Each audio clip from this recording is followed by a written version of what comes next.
Pode apresentar. Pai do Senhor, eu me chamo Antônio, sou o primeiro vice-líder de adolescentes da Regional 42, Assembleia de Deus Ministério FAM, debaixo do pastoreio do pastor Moab Lima. A pedido do irmão Arles, eu quero esboçar aqui Hebreus, capítulo 10, versículo 19, que diz assim: Tendo, pois, irmãos, ousadia para entrar no santuário, pelo sangue de Jesus, pelo novo e vivo caminho que ele nos consagrou, pelo véu, isto é, pela sua carne, e tendo um grande sacerdote sobre a casa de Deus, cheguemos-nos com um verdadeiro coração, com inteira certeza de fé, tendo os corações purificados da má consciência e o corpo lavado com água limpa. Retenhamos firmes a confissão da nossa esperança, porque fiel é o que prometeu.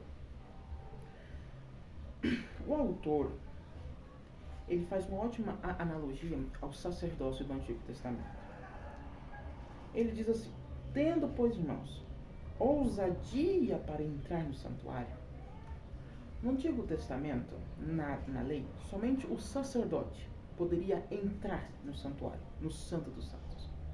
Ninguém mais podia, não podia levita, não podia homens, ninguém. Somente o sacerdote poderia entrar dentro do santuário. E quando Jesus ele veio e morreu, ele nos colocou como sacerdotes. Nós tivemos livre acesso a Deus por intermédio de Jesus Cristo, com a intercessão do Espírito Santo. Então, quando o autor de Hebreus fala que tenhamos ousadia para entrar no santuário, ele está querendo dizer assim: já que você entrou no santuário como sacerdote, então que entre ousado para buscar o que Deus tem para dar.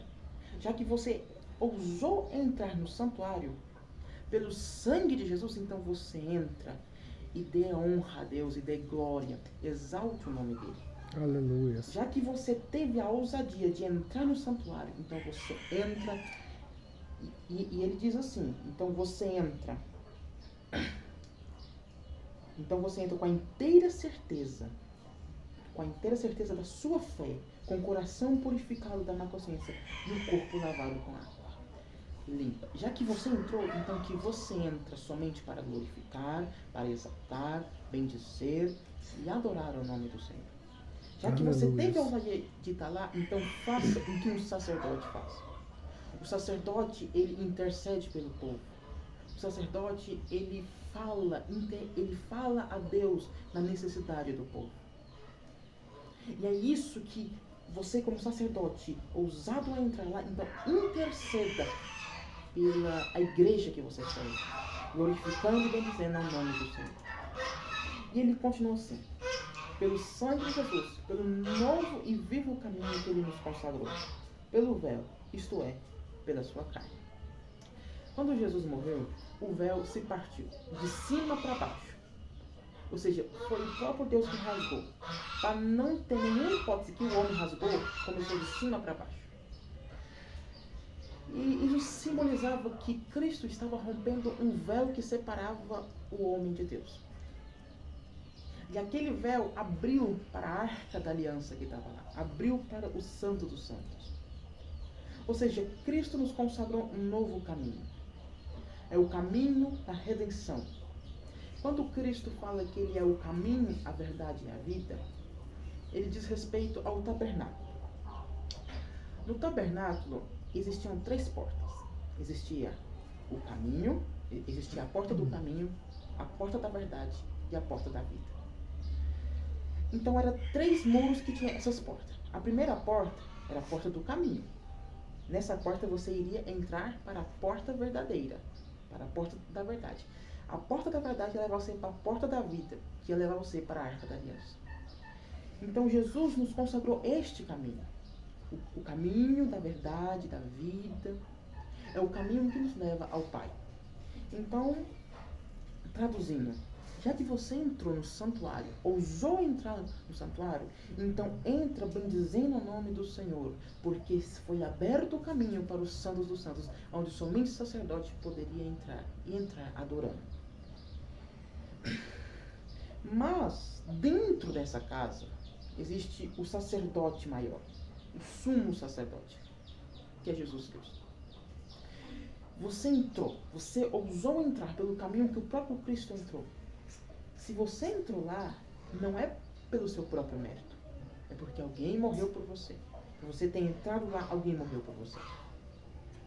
Então, ao entrar lá, você não se esqueça que acima de você há o sumo sacerdote. E se você está ali, é para interceder pela igreja, é para adorar a Deus em todo momento. E o autor de Hebreus, não somente nessa passagem, mas em toda a passagem, em todo o livro de Hebreus, ele diz respeito a algo muito interessante. Ele diz respeito à adoração constante. Ele diz respeito a isso.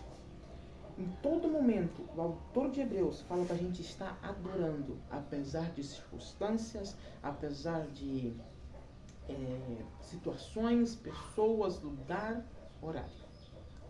É isso que ele nos diz. E no final ele diz assim: retenhamos firme a confissão da nossa esperança, porque fiel é o que prometeu. A nossa única esperança é Jesus voltar. É a nossa única esperança. Eu vou lá com vocês, né? Eu estou fazendo um videozinho dele aqui. Eu vou convidar ele para vir pregar aqui para a juventude e para os adolescentes. Vou apresentar ele para o Valdisley, o Kim. Não, pode continuar. E ele fala assim: retenhamos a confissão da nossa esperança. Entra aí. A confissão da nossa esperança é a volta de Jesus. Vou lá com você agora. E qual é essa volta de Jesus? É o conforto que ele nos pode dar. Se nós adorarmos ele em todo momento, ele é fiel e justo para nos dar o conforto que ele nos prometeu. Amém, né? Finalizou, né?